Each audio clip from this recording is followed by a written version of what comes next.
The classroom floated in the darkness of space, a massive ring of metal and glass orbiting Europa, one of Jupiter's frozen moons.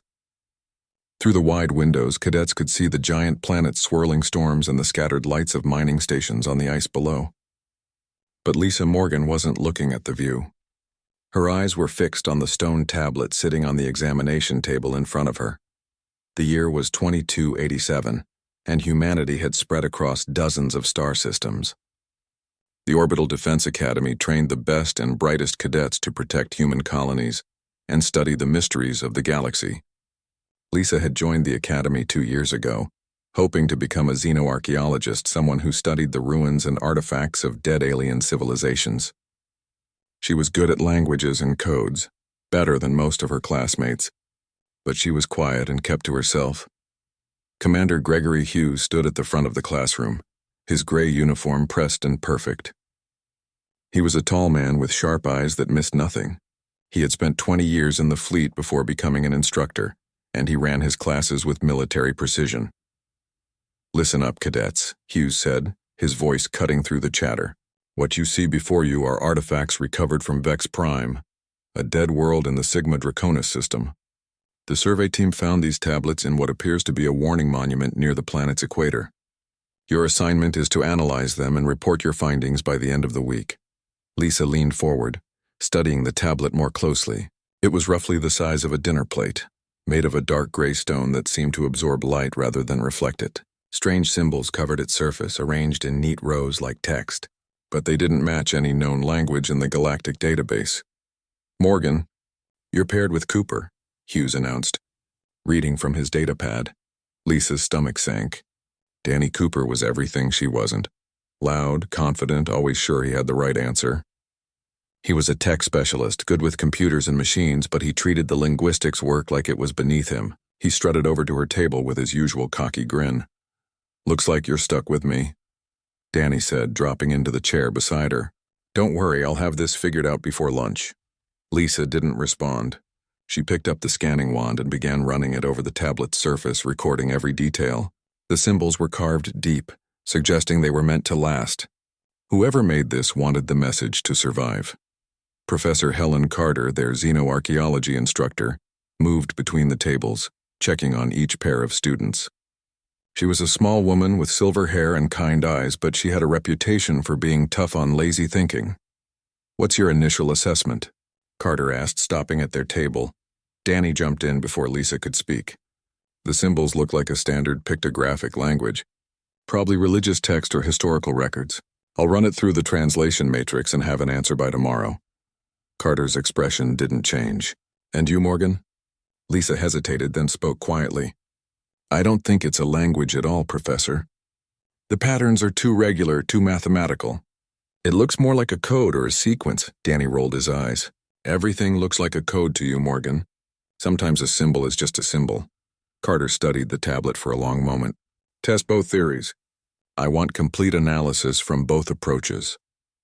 She moved on to the next table. For the next 3 days, Danny ran the symbols through every translation program in the Academy's database. Nothing worked. The artificial intelligence systems that could decode 1,000 alien languages came back with error messages. Danny grew more frustrated with each failure, insisting the programs must be broken. Lisa took a different approach. She spent her nights in the quiet of the laboratory, long after the other cadets had gone to their quarters. She measured the angles between symbols, counted the repetitions, looked for mathematical relationships. The stone tablet sat under bright lights, its dark surface seeming to swallow the illumination. On the 4th night, Lisa noticed something strange. If she arranged the symbols by frequency and assigned each one a numerical value, they formed a sequence. Not a random sequence, but one that followed a clear mathematical pattern. Her hands trembled slightly as she entered the sequence into her computer. The analysis program ran for several minutes, then returned a result that made her breath catch. The sequence matched a specific type of spectral frequency, the kind used in advanced holographic projection. She looked at the tablet with new understanding. It wasn't meant to be read with the eyes alone. It was meant to be activated. Lisa checked the time. It was past midnight. She should wait for morning, show her findings to Professor Carter. But curiosity pushed her forward. She adjusted her computer to emit the matching frequency, aiming it at the tablet. The stone began to glow with a soft blue light. Lisa jumped back, nearly knocking over her chair. The glow intensified, spreading across the tablet's surface like liquid light. Then the light lifted up, forming shapes in the air above the table. She watched in amazement as the shapes became symbols, clear and readable, floating in a holographic display. But these symbols were different from the ones on the stone. These were in a universal trade language, one used by dozens of species across the galaxy for commerce and communication. Lisa had learned it in her first year at the academy. Her blood ran cold as she read the glowing words. You have been marked. The harvesters are coming. They consume all. We tried to warn those who came before you. We failed. Holy... Danny's voice came from the doorway. He stood there in his sleep clothes, staring at the hologram. What did you do? I found the activation sequence, Lisa said, her voice barely above a whisper.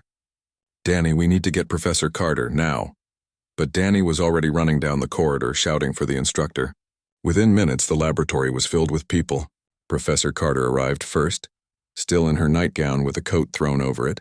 Commander Hughes came next, his face grim as he read the floating message. Seal this room, Hughes ordered. No one talks about this outside these walls until I say otherwise. Carter, get your full analysis team in here. I want to know everything about this tablet and this message. More instructors and senior officers arrived. Someone activated the Academy's alert system, and red lights began flashing in the corridors. Lisa stood to the side watching as experts examined her discovery. She felt Danny standing next to her, for once not making jokes or bragging. The harvesters, Carter said, reading the message again. Has anyone heard this term before? Any mention in the archives? The experts shook their heads. Commander Hughes was already on his communicator, contacting military command on Mars. Lisa looked at the hologram again, reading it carefully. Something about it bothered her, something beyond the obvious threat. Then she saw it. The hologram wasn't just light projected into the air. It had depth and structure, layers of information. And within those layers, hidden in the light patterns themselves, was another message. This one was written in symbols she had seen before. Ancient symbols from Earth, from civilizations that existed thousands of years before humanity reached the stars. She raised her hand slowly. Commander Hughes, there's more. The hologram has a second message hidden inside it, and I think it's written in an ancient Earth language. The room went silent. Every eye turned to her. Hughes crossed the room in 3 long steps. Show me. Lisa's fingers moved across her computer, adjusting the filters on her scanner. The hidden message appeared on her screen, and she projected it onto the wall for everyone to see. The symbols were crude compared to the holographic writing, but they were unmistakably human in origin. Professor Carter stared at the symbols, her face pale. That's impossible. Those symbols are from Earth, from Sumerian culture. They're over 6,000 years old. How could they be on an alien tablet from a dead world 100 light years away? Nobody had an answer. Lisa looked at the 2 messages, the alien warning and the ancient Earth writing, and felt a chill run down her spine. Somehow, impossibly, they were connected, and whatever the harvesters were, humanity had encountered them before. Lisa hadn't slept in 3 days. Her eyes burned from staring at computer screens, and her back ached from hunching over ancient texts. But she couldn't stop. The hidden message from the tablet haunted her thoughts, pulling at threads of knowledge she had learned in her history classes. The Academy had given her a small research room to work in, away from the main laboratories. Commander Hughes wanted the discovery kept quiet until they understood what they were dealing with. Lisa appreciated the privacy, but she needed help. The ancient Earth symbols were beyond her expertise. She sent a message to Kevin Price, a cadet in the history program. They had taken a class together the previous semester, and she remembered his fascination with ancient civilizations. He arrived within an hour, his red hair messy and his eyes bright with curiosity. You actually found Sumerian writing on an alien artifact? Kevin asked, settling into a chair beside her workstation. That's not possible. Sumerians didn't have space travel. I know what the history books say, Lisa replied, pulling up the symbols on her screen. But look at this. It's definitely Sumerian cuneiform, or something very close to it. Can you translate it? Kevin leaned forward, his fingers tracing the shapes on the screen. He pulled out his own tablet and began comparing the symbols to reference texts. Some of these match exactly. Others are variants I've never seen. Give me a few hours. Those few hours turned into 2 days. Kevin worked alongside Lisa, both of them surviving on coffee and meal bars from the vending machines. On the second day, Lisa brought in Natalie Ross, a computer science cadet with a gift for creating decryption algorithms. The three of them filled the small room with screens and printouts, chasing connections that seemed impossible. Got it, Kevin finally announced, his voice hoarse from exhaustion. It's not a complete message, more like coordinates and a phrase. The phrase translates roughly to, "The children of Earth must remember what the first fathers knew." And there are 17 sets of numbers that could be star system coordinates. Lisa felt her pulse quicken. 17 coordinates? Let me cross-reference them with the Galactic Survey database. Her fingers flew across the keyboard, entering each set of numbers. The results made her stomach drop. Kevin, Natalie, look at this. Every single coordinate points to a dead world. Systems that human explorers surveyed and found lifeless. Natalie leaned over to see the screen. That could be a coincidence. There are thousands of dead worlds out there. Maybe, Lisa said slowly. But what if it's not? They compiled their findings into a report and requested a meeting with Commander Hughes. The commander arrived with Professor Carter and several senior officers Lisa didn't recognize. She stood before them in the conference room, her hand shaking slightly as she presented their discoveries. The hidden message contains 17 coordinates, Lisa explained, projecting the star map onto the wall. We've confirmed that all 17 point to dead worlds that human scouts have visited. Worlds with no life, no active technology, nothing but ruins. One of the senior officers, a woman with captain's bars, frowned. The galaxy is full of dead civilizations, Cadet. This proves nothing. That's what I thought too, Lisa said. Until Kevin found this. She nodded to her classmate. Kevin stood up, clearly nervous speaking to so many senior officers. The Sumerian phrase on the tablet talks about first fathers and remembering. In ancient Earth mythology, many cultures have stories about sky people or gods who came from the stars. We always assumed these were just myths. But what if they weren't? What if ancient humans did have contact with space travelers? Maybe even were space travelers themselves. That's quite a leap, Cadet, Hughes said, but his tone was thoughtful rather than dismissive. There's more, sir, Lisa said. She pulled up another screen. I spent yesterday going through the military archives, the ones that are open to Academy researchers. I found something interesting. Each of these 17 star systems had human scout ships visit them in the last 50 years. And in every case, the scout reports mentioned the same thing before declaring the world dead. What thing? Hughes asked. Strange energy signatures in orbit, massive structures that looked like shells of harvested moons. The scouts couldn't explain them, so they noted them and moved on. But sir, what if those weren't natural formations? What if they were evidence of the harvesters? The room fell silent. Professor Carter stood up and walked to the star map, studying it carefully. You're suggesting that these harvesters, whatever they are, have been systematically destroying civilizations, and that somehow ancient Earth knew about them? Yes, Professor, Lisa said. I think humans encountered the harvesters before, maybe thousands of years ago. And survivors left warnings, encoded in tablets and monuments scattered across space. Maybe they hoped their descendants would find them and understand. The female captain shook her head. This is speculation built on speculation. We have one tablet with a scary message and some ancient writing. That's not enough to justify a full-scale alert. Hughes held up his hand. I disagree, Captain Lane. The cadet has made connections that deserve investigation. I'm forwarding this to Mars Command. He looked at Lisa. Good work, Morgan. You and your team should prepare a full briefing. I have a feeling we'll be getting visitors soon. He was right. 2 days later, Admiral Richard Crane arrived from Mars Command. He was a legendary figure in the fleet, a veteran of the colony wars and the man who had negotiated peace with 3 different alien species. Lisa had only seen him in news broadcasts before. Now he sat across from her in the conference room, his weathered face serious as he listened to her presentation. When she finished, the Admiral sat back in his chair. Let me see if I understand correctly. You believe that humanity had an advanced civilization thousands of years ago, that this civilization encountered hostile entities called harvesters, and that survivors left warning messages for future humans. Is that accurate? Yes, sir, Lisa said, trying to keep her voice steady. I know it sounds impossible. Impossible? The Admiral smiled grimly. Cadet, I've been in space for 40 years. I've seen things that would have been called impossible by people from my grandfather's time.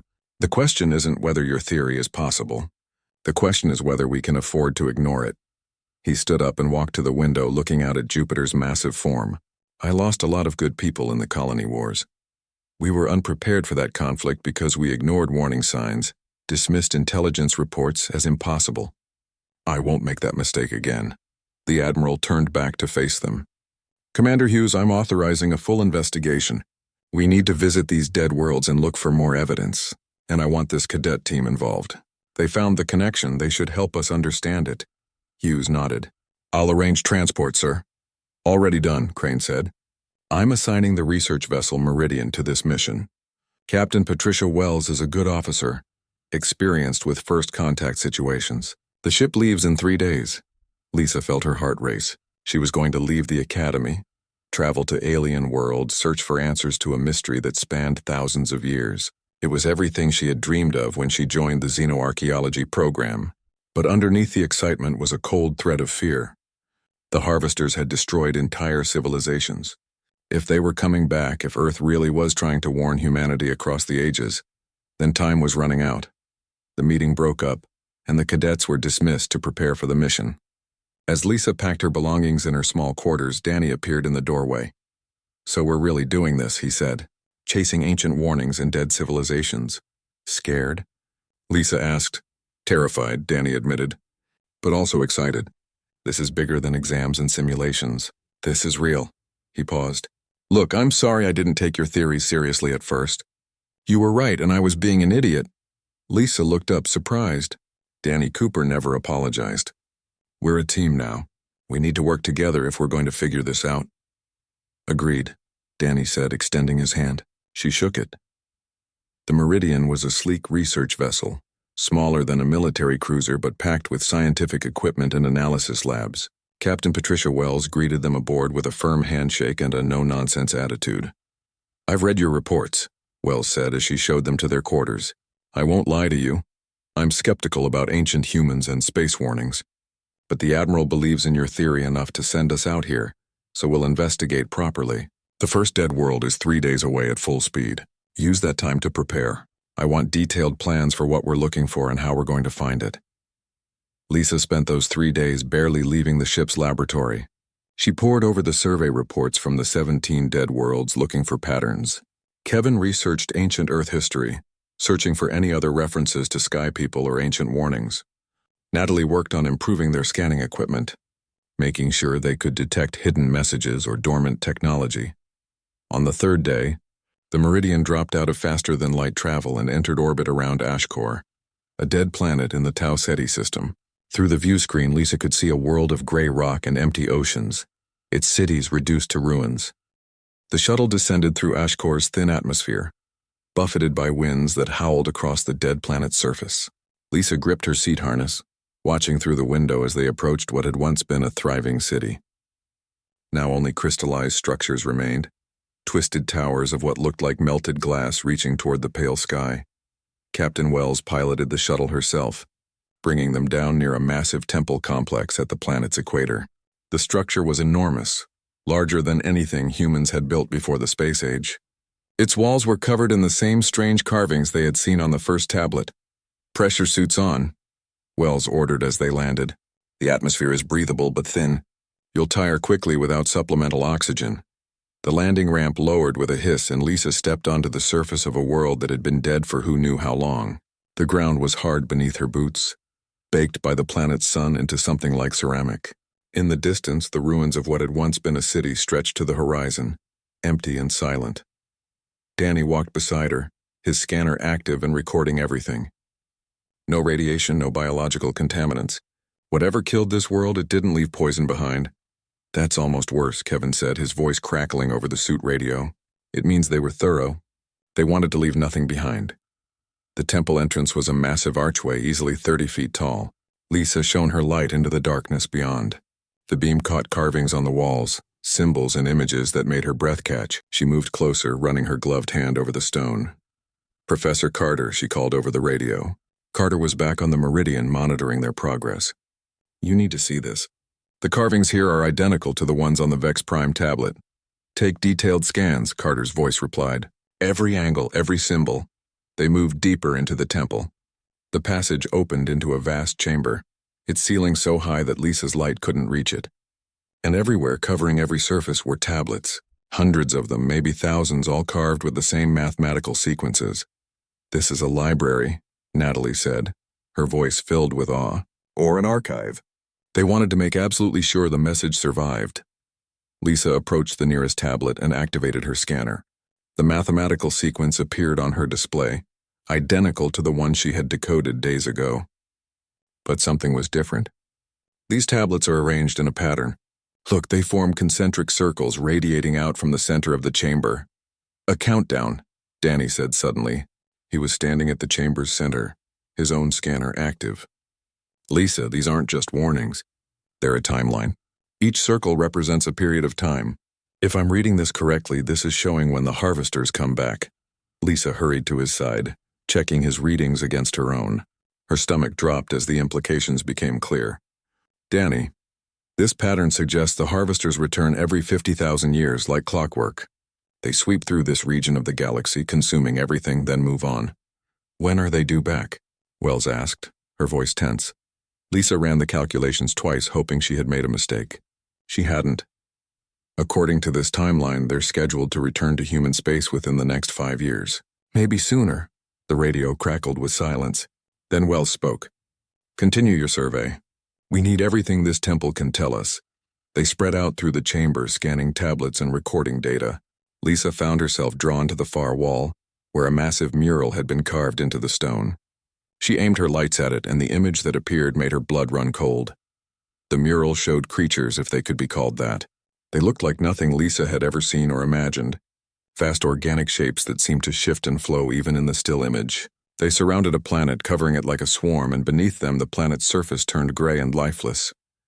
"The harvesters," she whispered. "This is what they look like." The others joined her, staring at the mural. Kevin's voice was shaky as he spoke. "They're not ships. They're alive. Living organisms the size of moons." "How do you fight something like that?"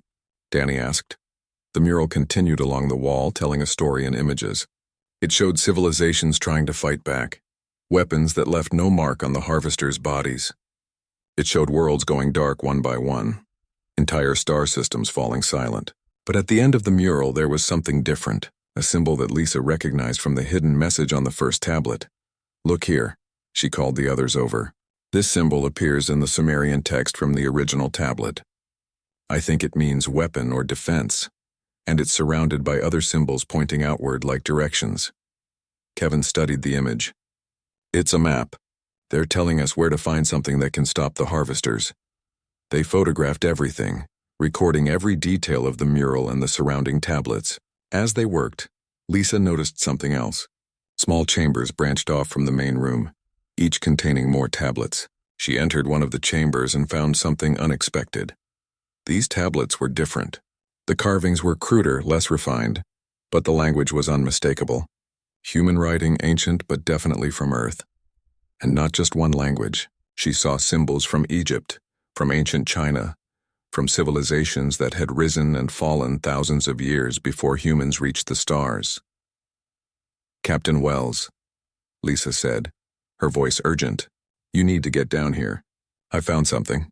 Wells arrived with Professor Carter and 2 security officers. They stood in the small chamber staring at the tablets covered in Earth writing. "This is impossible," Carter said, but her voice lacked conviction. They had said that word too many times in the past week. Impossible was losing its meaning.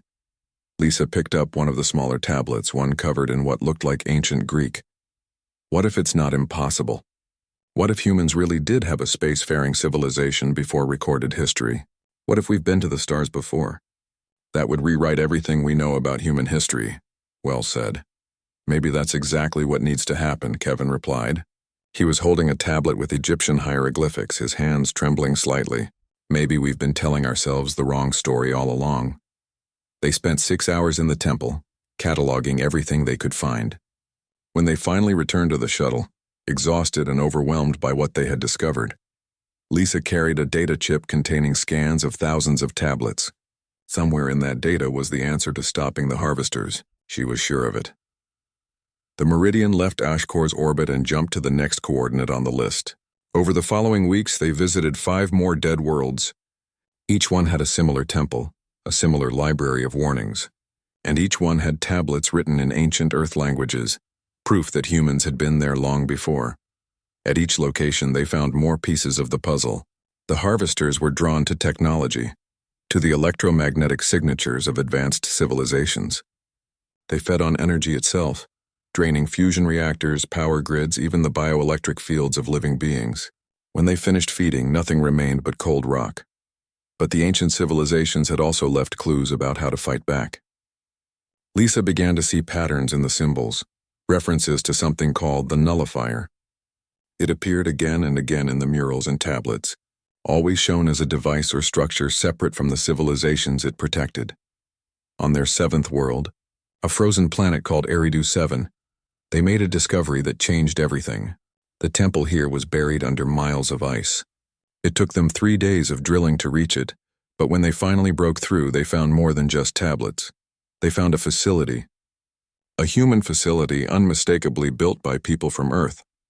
The architecture, the layout, even the writing on the walls, all pointed to human origin. But the dating equipment showed it was over 40,000 years old. "This can't be right," one of the science officers said, checking the readings for the 3rd time. "Humans didn't have this level of technology 40,000 years ago. We were still hunter-gatherers." "Apparently we weren't," Wells said grimly. "Or at least not all of us were." The facility was vast, stretching deep into the ice. They found living quarters, laboratories, storage chambers, and in the center of the complex they found a library. Not tablets this time, but data crystals, still functional after 40 millennia. Kevin worked with the ship's linguistics team to decode the crystals. It took days, but slowly the story emerged. A story that Lisa could barely believe, even as she watched the translated text scroll across the screens. Humans had been a spacefaring species before. They had built an empire that spanned dozens of star systems. They had thrived for thousands of years, exploring and expanding across the galaxy, and then the harvesters came. The war that followed was devastating. Humans fought with everything they had, but they couldn't stop the harvesters. World after world fell silent. The human population dropped from billions to millions, then to mere thousands. In desperation, the survivors activated something called the nullifier. The device worked. It created a field that hid human civilization from the harvesters, making their technology invisible to the creatures' senses. But the cost was terrible. The nullifier didn't just hide technology, it destroyed. The data crystals from Eridu 7 changed everything. Lisa spent every waking hour in the ship's laboratory, analyzing the information they contained. The ancient humans had left detailed records of their civilization, their war against the harvesters, and most importantly, their last desperate plan. The nullifier wasn't a weapon in the traditional sense. It was a dimensional technology that bent space itself, creating a barrier that hid everything within it from detection. The harvesters hunted by sensing electromagnetic energy, the signatures of advanced technology and living civilizations. The nullifier made those signatures invisible, like pulling a blanket over a flame. But the technology came at a cost. Creating the dimensional barrier required collapsing the quantum fields that allowed advanced technology to function. Within the nullifier's range, computers stopped working, fusion reactors went cold, and starships became dead metal hulks. Humanity would survive, but they would lose everything that made them a spacefaring species. They were willing to go back to the Stone Age rather than let the harvesters win, Danny said, reading over Lisa's shoulder. That took courage. Or desperation, Lisa replied.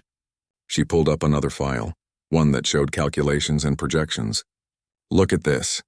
The ancient humans estimated the harvester's return cycle.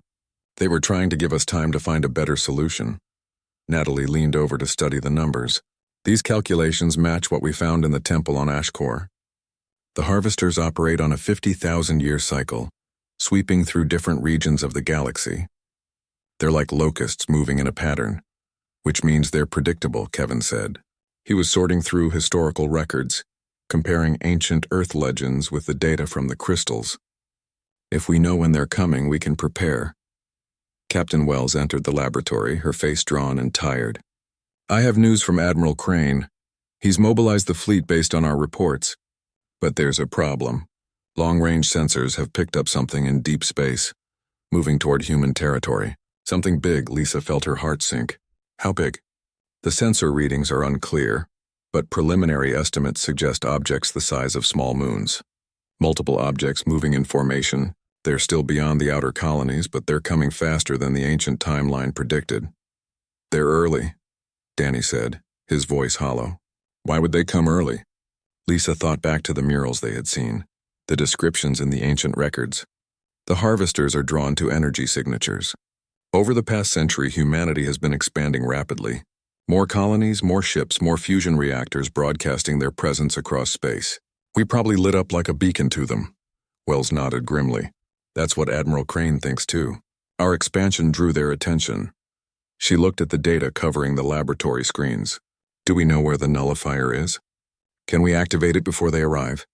The ancient records mention a station, Lisa said, pulling up the relevant files. It's located somewhere beyond the edge of the galaxy, in the deep void between galaxies. They built it far from inhabited space to keep it safe.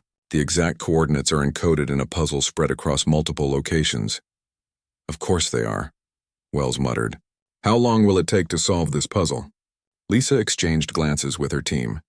They had been working on this problem for days, comparing data from all 7 dead worlds they had visited. We're close. The key seems to be hidden in Earth's own ancient monuments, the pyramids, Stonehenge, other megalithic structures.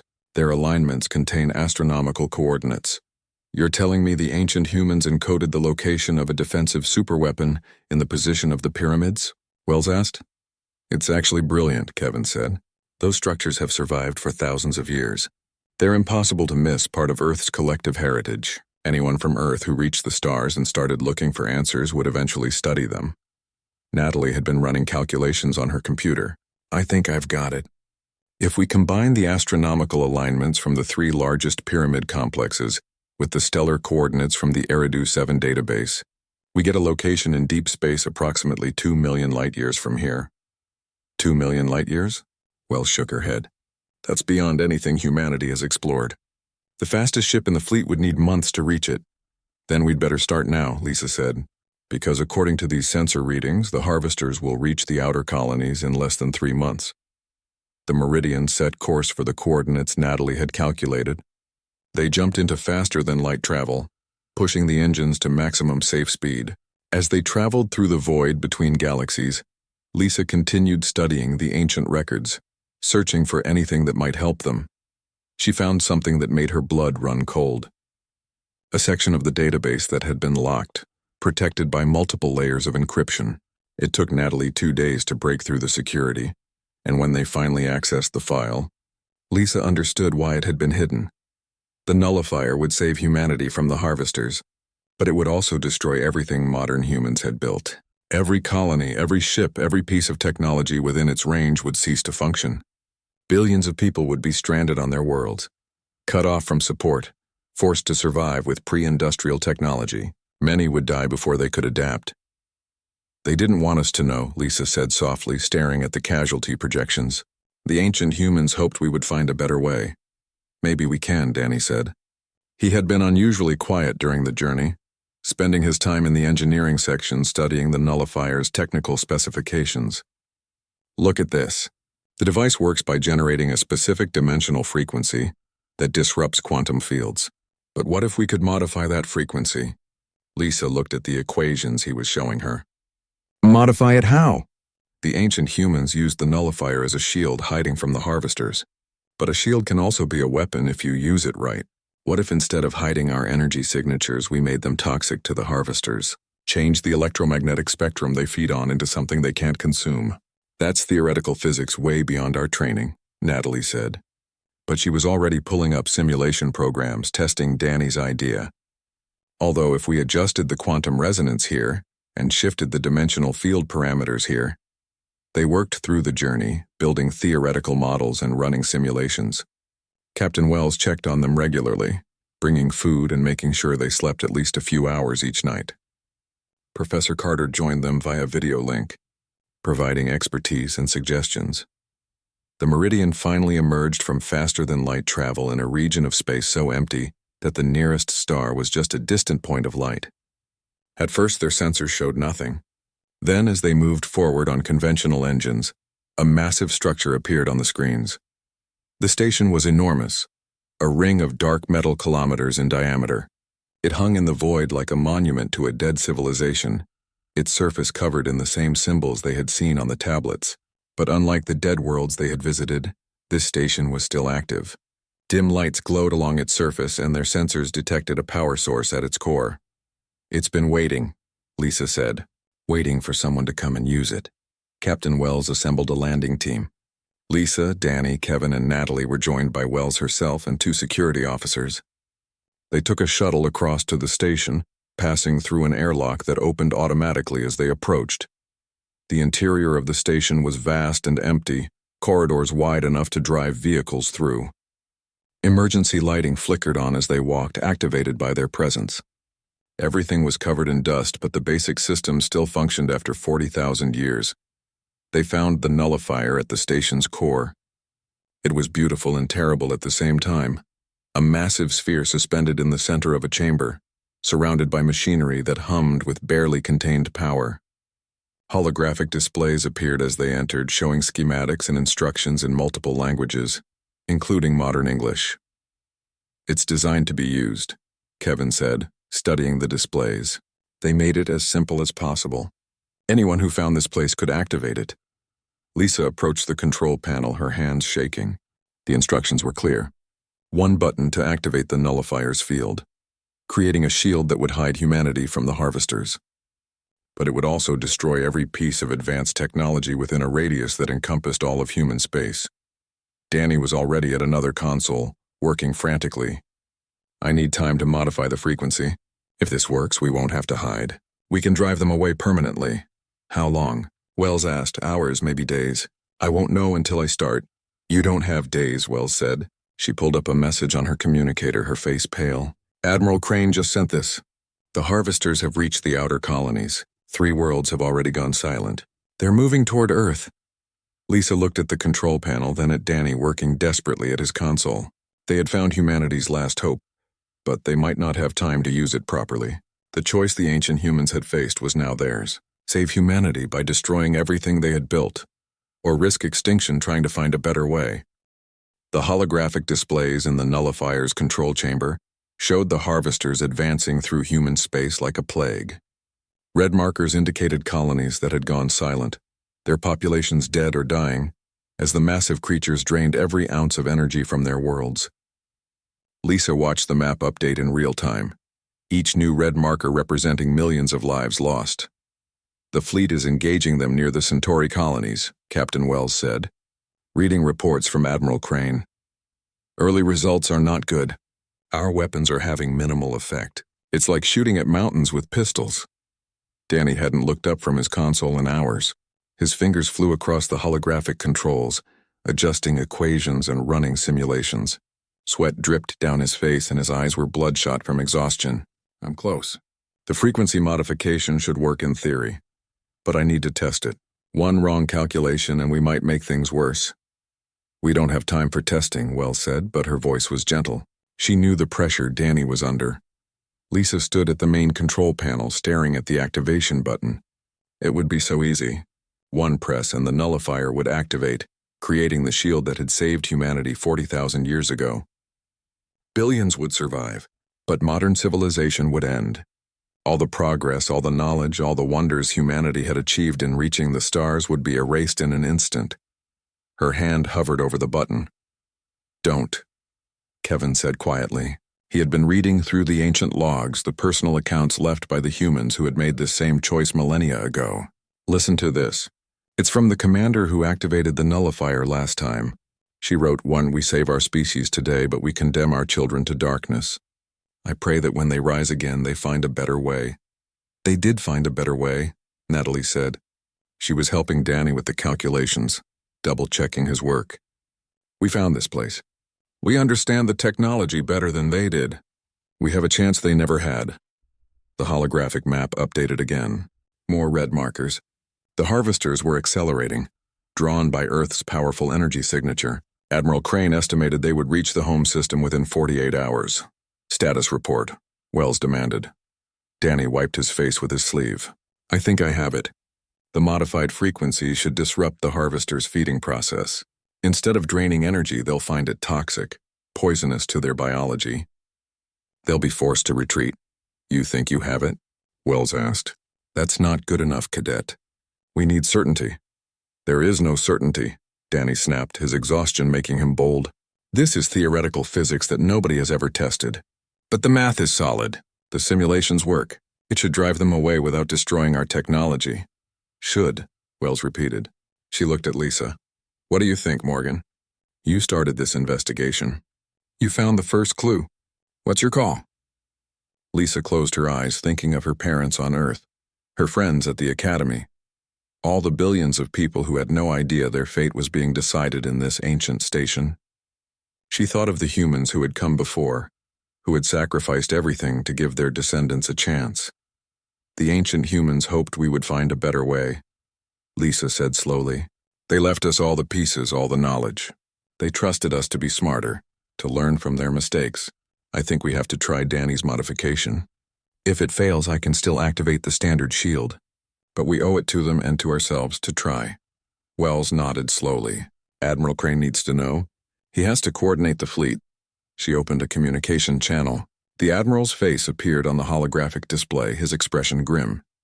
Captain Wells, tell me you have good news. Wells explained their situation, Danny's plan, the risks involved. Crane listened without interruption, his jaw clenched tight. When she finished, he was silent for a long moment. So you're asking me to bet humanity's survival on a theory created by cadets in a few hours, using technology we barely understand? Yes, sir, Wells said. But these cadets have been right about everything else. They found the tablets, decoded the messages, led us to this station. I trust them. Do you have a backup plan if their modification fails?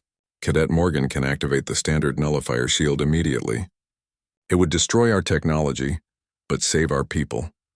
Crane studied the faces on his screen, looking at each of them in turn. His gaze lingered on Lisa. You're the one who raised her hand and told us Earth was warning us. You started this entire investigation. Do you believe this modification will work? Lisa met his eyes. I believe we have to try, sir. The ancient humans gave up everything because they had no other choice. We have a choice. We have knowledge they didn't have. If we don't at least try to use it, then their sacrifice meant nothing. The Admiral's face softened slightly. You're wiser than your years, Cadet. All right, we'll do it your way. I'm pulling the fleet back to defensive positions around Earth. Buy us as much time as you can. And Morgan, if things go wrong, you activate that shield. You don't hesitate. Understood? Understood, sir. The communication ended. Danny turned back to his console, making final adjustments. Natalie helped him connect the nullifier systems to the new frequency parameters. Kevin and the security officers stood watch, as if expecting the harvesters to somehow know what they were planning. Lisa stood at the control panel, her hand steady now. She had made her choice. Now she just had to see it through. Ready? Danny said finally. His voice was hoarse. The modification is loaded. When you activate the nullifier, it will generate the modified frequency instead of the standard shield. If I'm right, the harvesters will find human technology and energy signatures toxic. They'll leave our space and won't come back. And if you're wrong? Wells asked. Then Lisa activates the standard shield before the harvesters reach Earth, and we start over from the Stone Age. The holographic map showed the harvesters were now less than 24 hours from Earth. The fleet had formed a defensive perimeter, but everyone knew it wouldn't hold. This was humanity's last chance. Lisa placed her hand on the activation control. For the ancient humans who saved us before. For everyone living on Earth right now. For all the people who will come after us, she pressed the button. The station came alive. The hum of machinery rose to a roar. The sphere at the chamber's center began to glow with brilliant white light. Lisa felt the deck vibrate beneath her feet as power surged through systems that hadn't been used in 40,000 years. Holographic displays showed the dimensional field expanding outward, moving at the speed of light. spreading across the galaxy like ripples on a pond. The modified frequency Danny had created was being broadcast on every quantum level, changing the fundamental nature of electromagnetic energy within the field. "It's working," Natalie said, watching her instruments. "The field is stable. The frequency is holding, but would it work on the harvesters?" That was the question that made Lisa's heart pound. Minutes passed. Then hours. The station continued broadcasting its modified field, and they waited for news from the fleet. Admiral Crane's face appeared on the display, and for the first time since Lisa had met him, he was smiling. "Cadet Cooper, whatever you did, it's working. The harvesters stopped their advance. They're pulling back, moving away from our space. Long-range sensors show them changing course entirely, heading out of the galaxy." Danny sat down hard, all the strength going out of his legs. Natalie started laughing, almost hysterical with relief. Kevin whooped and grabbed Lisa in a hug. Even Captain Wells allowed herself a smile. "The modified frequency is repelling them," Crane continued. "Our scientists are analyzing the effect now, but it looks like your modification made our technology signature toxic to their biology. They can't feed here anymore. They're leaving, and based on their trajectory, they won't be coming back." Lisa felt tears running down her face. They had done it. Against impossible odds, with only days to work with, they had found a solution that saved humanity without destroying everything humans had built. "There's more," Crane said. "We're picking up signals from several of the colonies that went silent. Some survived in underground shelters. The harvesters left when the field reached them, and now rescue operations are underway. You didn't just save Earth, cadets. You saved everyone." The communication ended. The team stood in the control chamber, exhausted and overwhelmed by what they had accomplished. Captain Wells walked over to Lisa and extended her hand. "Well done, Cadet Morgan. You and your team just saved our species." Lisa shook her hand, hardly believing any of this was real. A week ago, she had been a quiet student, uncomfortable speaking in class. Now she had helped save billions of lives. The journey back to human space took weeks. The Meridian traveled with a fleet escort now, Admiral Crane himself aboard the flagship. When they finally reached Earth orbit, the entire planet seemed to be celebrating. Parades filled the streets, and every news channel was broadcasting the story of the cadets who had decoded the ancient warning. Commander Hughes met them at the academy, his usually stern face beaming with pride. "You've all earned immediate graduation and commissions as full officers in the fleet. But first, there's someone who wants to meet you." He led them to a ceremony hall packed with officials, military officers, and